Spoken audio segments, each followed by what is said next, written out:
question. Obviously, so much talk about getting off to a better start in the first quarter. What do you think caused that? Was it just you guys being more focused? Was it something strategically? Where did you think that good first quarter came from? I think we came out with a lot of energy, great intentions on both ends of the floor. JaVale gave us a different look that I think sped us up a little bit on the offensive end, gave us a threat, above the rim and pressure, in the paint.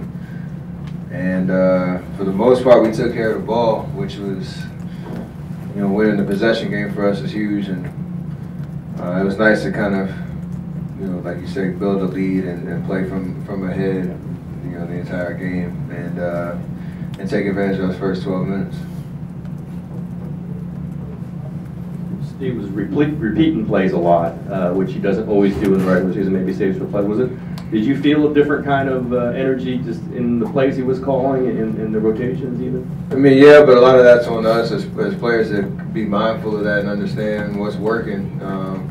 And until the team stops it, you gotta continue to milk that player, that set. And so he's making calls throughout the game to try to get us in the right spots, and if something works, if we get a stop, we don't have a transition opportunity, slow it down, get to where we want to be, run that same play again. And like I said, until they stop it, that's just great basketball, and it's smart basketball. So it's a balance of that to understand what we're trying to do, especially late in games.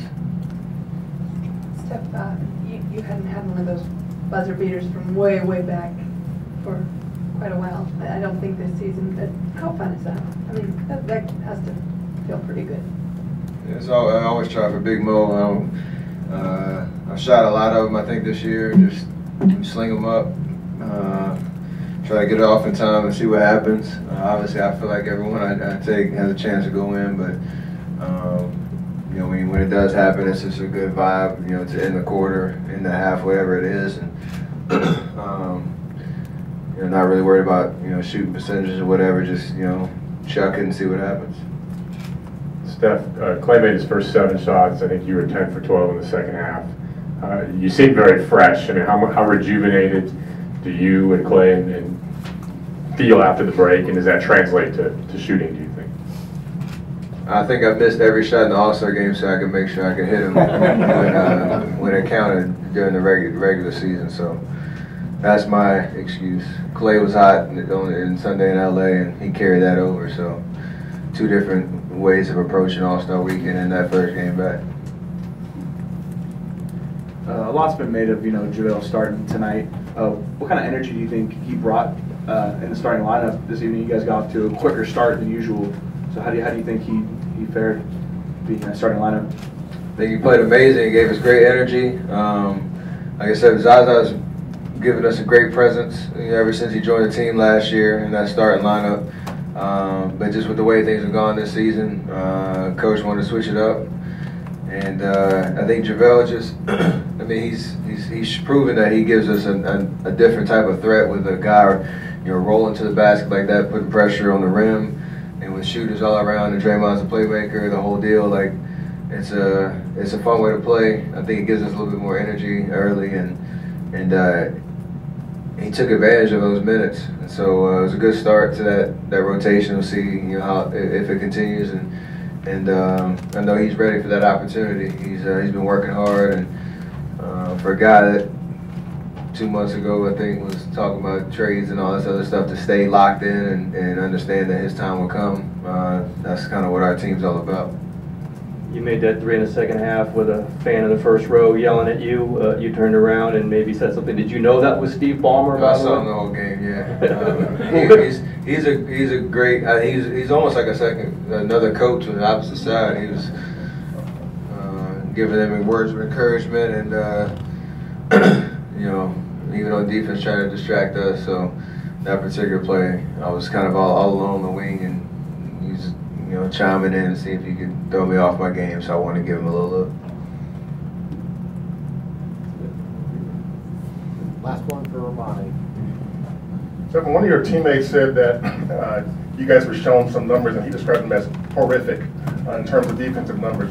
What did you take away from that conversation about, especially defense early in the game?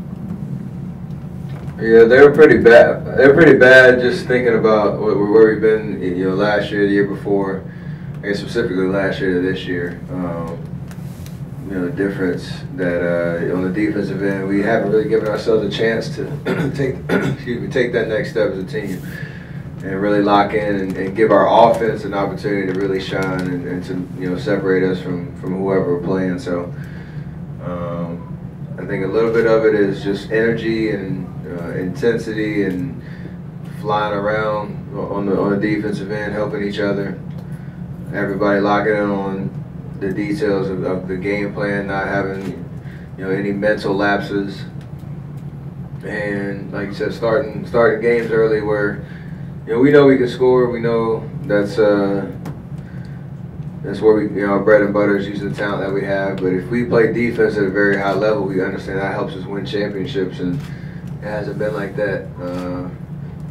Honestly, since I got back, but I think we rely on our offense so much that you start to lose focus on and lose appreciation for how just I guess impactful we can be on the defensive end as a unit. So we needed to see those numbers. We knew it already, but the numbers didn't lie.